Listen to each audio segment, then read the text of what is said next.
All right, guys. Thank you. Welcome on in to Dead Cinema Society. This is going to be our introductory episode. So, what we're about is cinema. Everything, anything to do with cinema. We're going to talk about, our beloved franchises, what our film of the week might be, and, some of the notes and impressions and takeaways that we got from that while watching. Anything that we might have catched on a rewatch of a favorite film or something that, maybe is entering into production or, some rumors, stuff like that. Basically, we just love cinema. We're going to talk about it. I am Tyler. This is my co-host Nick, and Hello. with that, Nick, why don't you jump in and tell us, at what point did you kind of, realize like, okay, I'm a movie junkie, or what was the film that kind of like sold you and you were like all in on cinema? So for me, it was really seeing Return of the King in theaters. It was my first time really seeing like a PG-13 movie in a theater, Yeah. and the only reason my parents let me go see it is because I got the first two from Blockbuster, and I was just obsessed with Helm's Deep. I would rewatch that all the time. I wanted to be Mm, just like Aragorn, and so they took me to go see it, and it just blew my mind what they were able to accomplish, both like visually and from a story perspective. And that's when I knew I was going to be, sitting myself in the theater mm. for everything big coming up. Yeah, that's something that like I deeply regret I never got to see in theaters. I'm sure that Oh, when they do a reissue, I'll make it a point to go watch, yeah. especially if by some miracle they, reissue the extended editions. But that Oh, what an that would incredible be experience that had great. to have Yeah. been. Just this weekend, me and a couple of my buddies, one of my buddies has just awesome home theater set up in his Yeah. basement with like the real cinema chairs and the projector and everything. And we did the extended editions. We do them every Hmm. once in a while. And man, just every time you go back to Middle Earth, just the level of care and detail that was put into every part of those movies is insane. Yeah. Like from the practical effects to the blending of the CGI, that's better CGI than half the crap that's coming out today. And Yeah. it's what, 20 years old now. Mhm. Yeah, I So, have a personal theory that I think, with the CGI that we have nowadays, it's in a way it's almost like too good, and by that what I mean is yeah, like your brain's not able to fill in the spaces, yeah, it hits and that so it just uncanny void. feels, yeah, it feels Yeah, unnatural. It feels surreal. Whereas like yeah, to me, I know it's not necessarily the best CGI ever put to film, definitely not. But my favorite CGI ever put to film is still Jurassic Park, the original.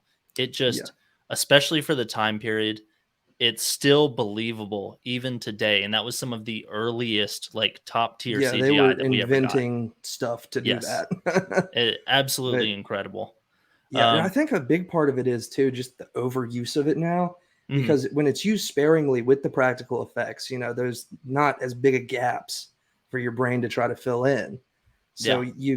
when everything is CGI, like look at the new Ant-Man film where they basically filmed the whole thing on a green screen and it just looks unnatural. Yeah, no, I'm with you there. Yeah. So sticking with Lord of the Rings, I just rewatched the extended editions, Fellowship and Yep. Two Towers. My buddy and I are going through them as well. So we've yet to get around Got to to get the Return of the yearly King. rewatch in. Yeah, yeah, no, for sure. And man, that Battle of Helm's Deep, it Yeah. never disappoints. No. But I was going to say that, one of my favorite things about this series in particular, as you mentioned, the level of care that Peter Jackson and company kind of put into these films is the incredible work that they did with forced perspective and Oh how yeah. you have No. Elijah Yeah. Wood and other actors who are already pretty naturally short, but they genuinely make them believably tiny And compared to because these it other was figures. done, with forced perspective instead of trying Hmm. to over CGI it, Yeah. that's always going to hold up. You can watch it 100 years from now and Hmm. it's going to hold up. It's a But genuine masterclass in yeah, practical effects. you can notice because in the scene in Fellowship where Gandalf is at the table and Bilbo's talking to him, you Hmm. can notice that the table is actually split to do that forced perspective. Yeah. So half of it isn't near him, because at one point he bumps the table with his knee and it just moves like a millimeter, and the rest of Yeah. the table stays completely flat. Yeah. That's But and it's the little stuff like that that just yeah, blows me away that like at some point, somebody had to invent that idea or that technology of like, how are we going to get, larger actors or characters to appear smaller. And I love that about Lord of the Rings. Yeah. It's one of my favorite things about it. One of my favorite little random trivia facts about the trilogy is they had two guys whose Hmm. only job it was to link chainmail. And for like the 3 years that they were making these movies, Yeah, these guys were just in a room linking chainmail all day. that is Like, absurd. yeah, they Just had their own wild. inside jokes. They rubbed their fingertips off. It Hmm. was, but yeah, no, they really just went everything to the max. Like in the Yeah. Council of the Ring and the House of Elrond, all the leaves falling in the background that was shot inside. So they Hmm. went and collected leaves for weeks and weeks and weeks, and they got all these leaves, but then they started to go brown. So they're like, well, we got to paint them. So they painted every leaf individually to make it look like it had just fallen. And then you had Jeez. members of the staff just dropping leaves during that whole shoot and then picking them up, bringing them back up, dropping them again. That's crazy. I didn't Yeah. know that. I had no idea. Yeah. It's and to me that makes me think like, the modern day blockbuster, and I say modern day, we're, only like 20 or so years removed from that, but still Yeah. the industry's changed quite a bit, and Oh, especially yeah. with the increasing skill level of CGI that's come Yeah. about, and how much easier it is to render and produce in general. Um, it's a lot of this stuff just isn't done. Like studios are not willing to do it, and so you No, you have because, very few directors who I would say like, chief among them would be Denis Villeneuve, and hmm then oh gosh, Oppenheimer, Dark Knight. Name is dude, escaping me. I'm having brain fart. I'm sorry, Nolan, Nolan, yeah. Christopher Nolan. These guys who are still, sticking so close to their guns on like, we want to do this practically, Yeah. and I admire that so much. But it does feel like a dying breed. Yeah. It takes a lot of work, and, it's just the CGI has become very good. So it Hmm. does, it's a very easy way to take it and just be like, oh, we can CGI in the leaves, we can CGI in this. And then, every little inch you give to, oh, we'll CGI this, we'll CGI that. That's how you end up with Ant-Man and the Wasp Quantumania, where everything is CGI because you're just Yeah. little step at a time.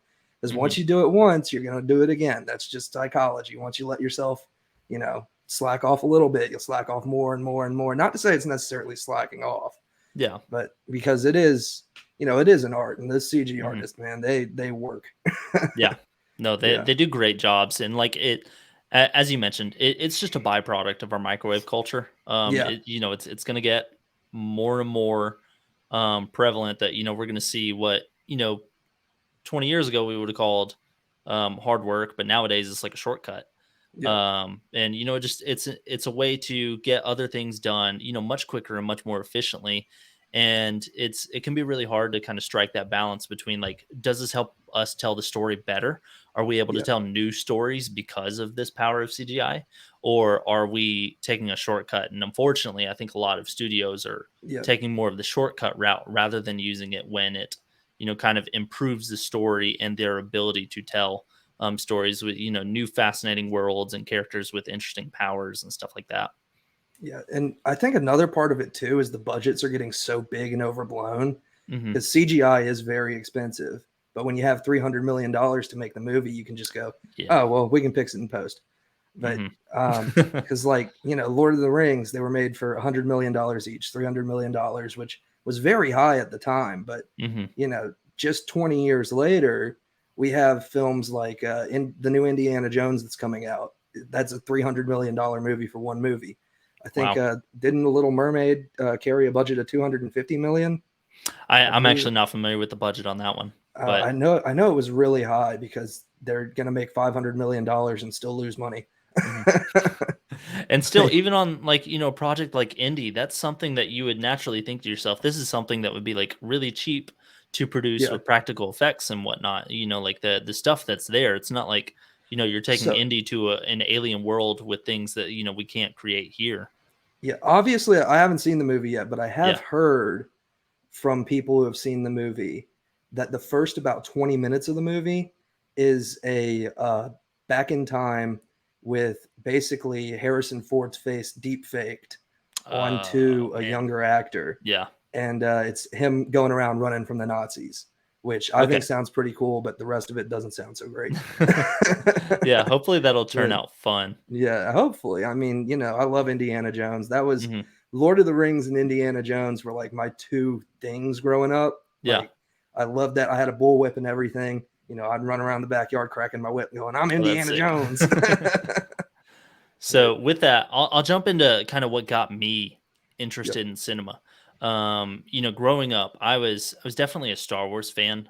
Just kind of, unfortunately, I never had like what I would call like a first encounter with it. I yeah, was already familiar with it as a kid, and the prequels were coming out as I was growing up as well. Watched NASCAR regularly, so I got to see like Obi-Wan and Qui-Gon on the front of yeah, the car. I thought that was sick. Um, but what ultimately did it for me, I mean, I loved watching movies growing up. I would watch the behind the scenes. I would always yeah. buy the Those are special always editions great. so I could get the behind the scenes, see how Yeah, they made the movie. But it didn't click with me until I was probably 18 years old and I was watching Empire of Dreams for like the fifth or eighth time. This was Empire of the it was a Dreams. documentary on the making of the Star Oh, Wars I trilogy. have heard of that, but I have not seen it. I It's gotta check definitely it worth out. a watch, just seeing the journey of how George Lucas, Yeah, protected his creative control over the films and got the films made. So I mean, it covers, yeah, how about his he battle with the studio yeah. system and all that. Mhm. Yeah, Yep, it covers that as well as, the creation of Industrial Light and Magic, yep, all sorts of stuff, and it's just a fascinating story. But I was about 18 years old, and I didn't really know what I wanted to do with my life, at the time. I was just working, college was definitely feeling like I'm not sure that I want to do this because I don't know what direction I want to take yet. And then it struck me. I was like, the one thing that like I've never ever gotten tired of is cinema. Like, I've gone in and out of phases where, I was really interested in this thing or that thing. But two of the only things, which obviously we have in common, Auburn yep. football and then Auburn football movies. and movies. And so I was like, well, I'm not going to be an Auburn coach Yeah, or a player. So I think this movie thing might be something to shoot for because other people working in it, and why not I? I always had an yeah, interest in telling stories, so I was like, okay, I think at some point I would like to write. But that was the moment that it clicked for me. I was like, okay, I'm like kind of really serious about this, more so than most yeah, people. Like, a lot of people go to the movies and have fun, but for me, it's yeah, like I would watch special editions just to like study how they made the yeah. films. The craft of it. Yes, The it was yeah, fascinating world to me. And yeah, so, from that point on, I started working to try and learn how to tell stories.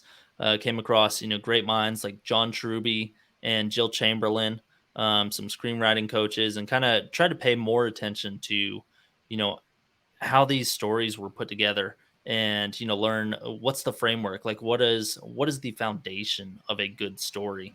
And a hmm lot of that, George Lucas, owed to Joseph Campbell, another thing that's explored in that documentary. So it started, just piecing stuff together like that, and that's kind of where my interest started to really blossom, and I started to kind of almost become like a miniature critic of films, and pay really close attention to how they did this or how they did that, try and figure out like, okay, how'd they pull off that shot. And then I would say like one of the best moments for me, I worked on a B film, like a B movie. Love Not a the good B greatest thing, movie. but it was still such a cool experience. That I got to be like production assistant, Yeah, and it was called An Accidental Zombie Named Ted. So if you're ever in a mood for a movie that you can just kind of laugh at because it's a bit ridiculous and yeah. hokey, but just have a kind of a weird fun time, that's a movie to go to. But yeah, I got to Dude, work on a feature, so that was really cool. I love movies like that, man.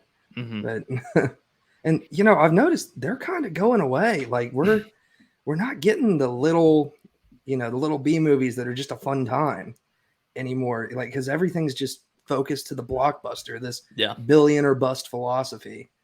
But Yes. Yeah, it seems like we're seeing the death of like the original story. It's getting yeah, much harder for original stories, but also like smaller budget films to, kind of make it yeah, onto the big screen outside of, festivals. yep.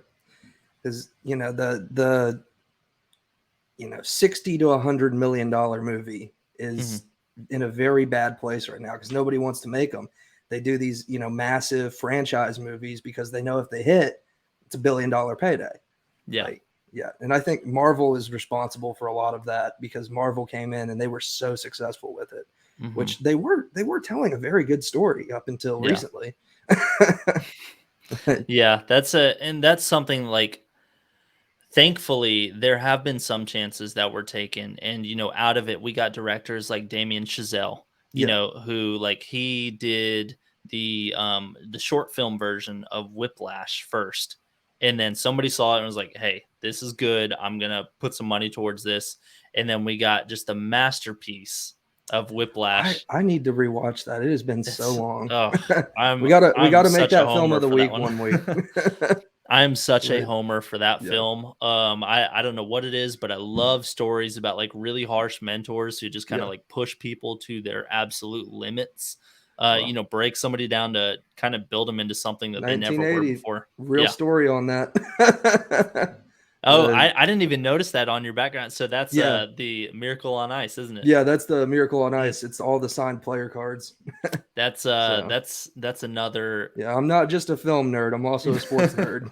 That's another immensely impactful, moment in my life was watching Miracle in theaters. Oh, I became so incredible. obsessed. Yeah. I'm not Um, kidding, like, it was every day. I was, like, throwing tennis balls against a wall to catch them like the goalie, Patrick, I believe his last name was. uh, Um, Craig. yeah, Yeah. and so it's just like, I Jim was Craig obsessed with that played film. uh played hockey in Atlanta professionally. Yeah, So nice. yeah, no. When I was in college, actually, I lived with two of the guys who were on the Auburn hockey team, Mhm. and we because I grew up playing hockey as well. We had Miracle on Ice on loop in our Oh, apartment, yeah. and every time it was done, one of us would say again, like he does in the movie. Yeah. Somebody else would blow a whistle, and the third guy would put it Gosh. back on. That's one of my, like, top 5 favorite moments in film, Yeah, history. I just love, who love, do love you that play scene. for? Yeah. United States of America. It hits So every yeah. time. So if you Yeah, guys haven't seen it, yeah. Miracle, it's a Miracle on Ice. 2004 film starring, Kurt Russell, There's and it also an is older one. yes, yeah, The Yeah, Miracle on Ice. That came out, yeah, like, shortly after. Um, yeah. That was back in the '80s, I believe. yeah, Also a great film, but yeah. yeah, the Kurt Russell version is just awesome. Kurt Russell, in my opinion, Kurt Russell should have at least gotten an Oscar nod for his Yeah, portrayal of Herb Brooks. It was yeah. just No, he was great. absolutely Um, phenomenal.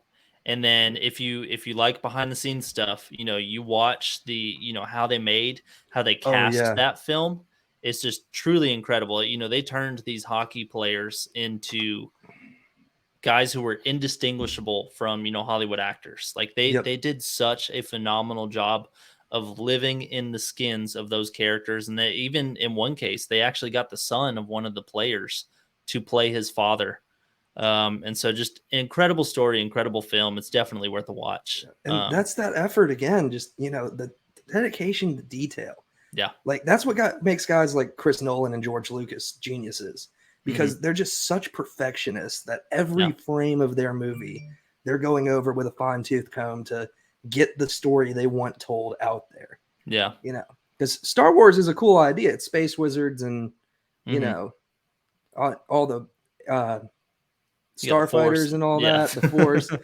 All that's neat. But Star Wars is nothing without that. The innovation that pushed it Yeah. and the story that he told because he had the Hmm. story he wanted to tell and he knew how to tell it.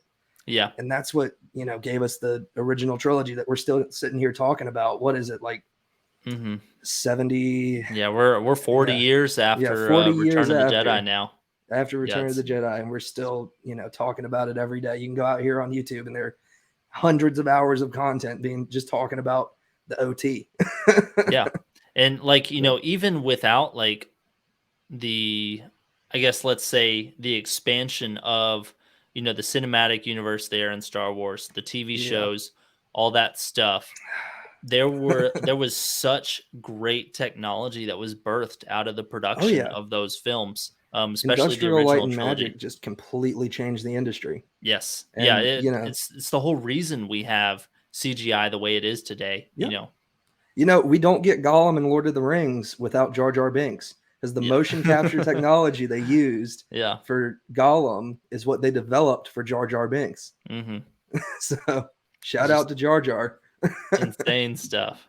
I still think he was a Sith Lord, though. The I jury is still out. There's I am a definitely a Jar chance. Jar. I'm a Darth Jar Jar truther to my core. Uh, That's awesome.